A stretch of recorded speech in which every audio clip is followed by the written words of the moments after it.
Welcome po mga kateo sa panibago naman nating videos. Ito nga, bumili ako ng lumpia wrapper dahil gagawa kami ng turon.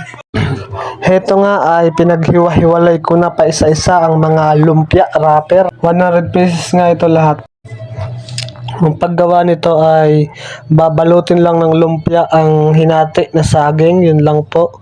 Ito po ang mga proseso ng paggawa. Yan, binabalot lang ng lumpia wrapper. Very basic lang po ito para sa mga nagnenegosyo. Yan lang po yung mga ingredients. Tingnan nyong mabuti para pwede nyong makuhaan ng idea. Etong video nga pala ay pinapas forward na nga pala natin para mas madali nating matapos ang video, para makita natin yung mga step by step tutorial kung paano gawin to. Dapat malinis kamay mo bago mo to gawin. Kung gusto nyo nga pala magnegosyo o kahit ano, magluto-luto, pwede nyo rin gayahin to. Napaka basic lang naman yan.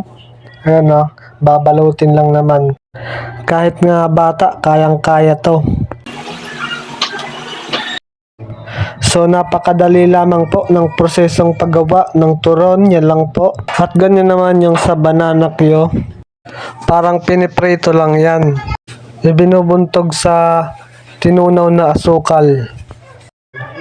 At ito ako makikita sa video na kung saan may hawak na stick. At ito yung gagamitin natin na parang chopstick para matusok natin yung gagawing banana Q.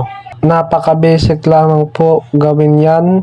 At kahit kayo kayang-kaya nyong gawin yan, tusok lang kayo ng banana Q. Yan. Ang masasabi ko lang po ay i-follow nyo po yung aking Facebook page and subscribe nyo ang aking YouTube channel. At pakishare na rin po ng aking video. I-share nyo sa mga kaibigan nyo. At mag-comment na rin kayo dyan. So ito, panoorin na lang natin yung video.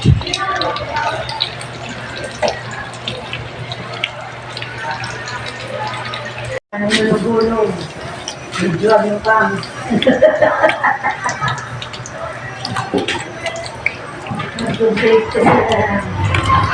I see.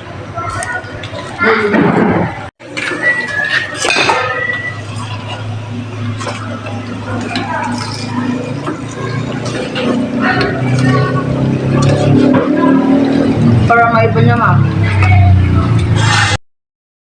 So yan, tapos na rin yan yung isang banana Q. Kanina. Dito na po nagtatapos ang ating video. Pakishare naman po at malaking tulong na po yan, and pakifollow naman po. Thank you.